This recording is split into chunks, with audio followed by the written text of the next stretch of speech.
Hey everyone, there's nothing worse than losing the top position when my opponent wins the underhook battle. Instead of re-pummeling or using an overhook, I'm going to show you how to smash the underhook and get in a better position on top, or to even drop into a couple submissions that are ready once I've moved my arms to a better position.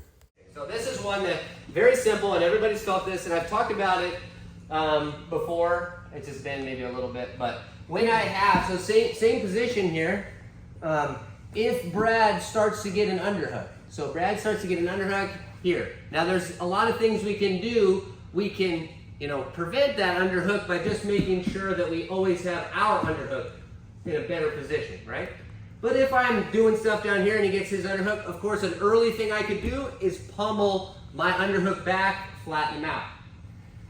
The other thing that normally happens is when people get that underhook, right, and they do it correctly, and Brad uses his body and he puts me this way, very good defense, but much later defense is put your whizzer in. Here, now we got to start, fighting and trying to keep this person flat without committing our weight too much, okay? But another one that's in between repummeling, which sometimes takes the weight off of our person, is to clamp down on the underhook.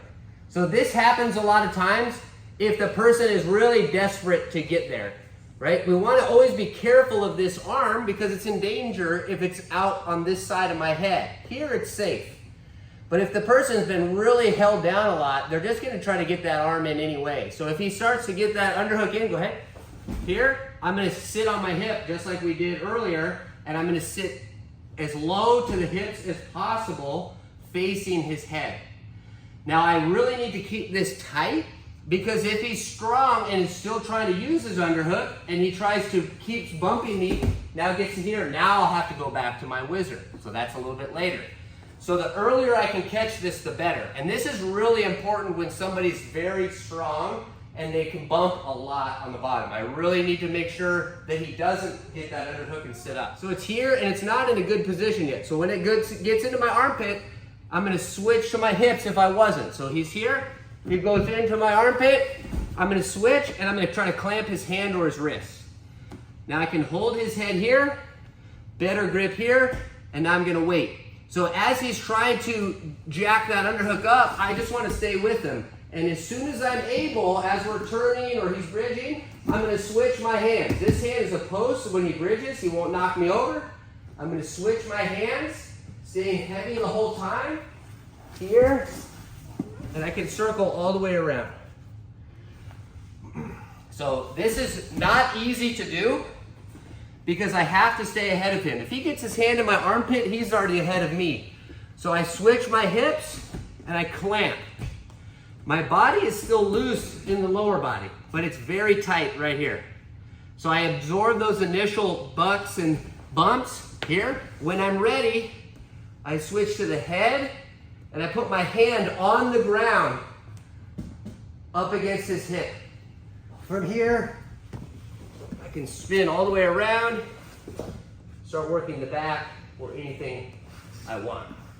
But this is really nice because I don't take off any pressure. If he gets that in there and I do this to re-pummel, an explosive person's already going to get away.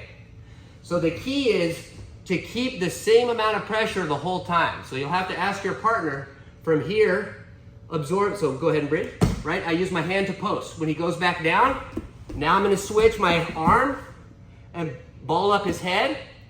This hand's gonna reach way behind, hand's gonna go on the ground. I can sprawl, circle.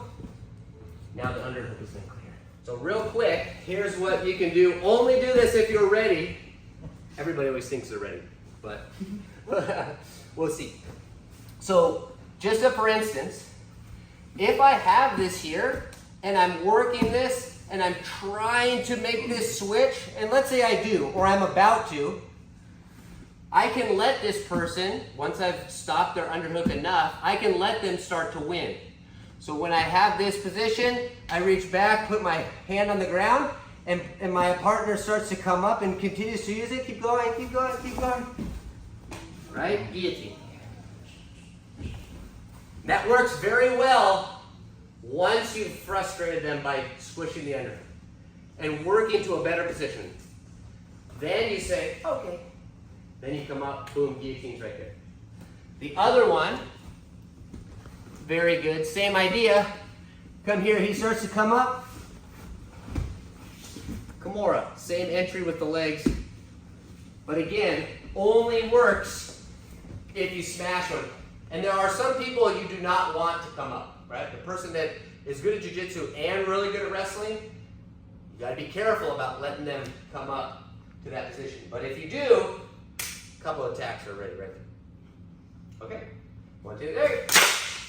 Thanks for watching, guys. If you liked the video, hit the like button, subscribe to my channel, and comment below with any questions. Thanks.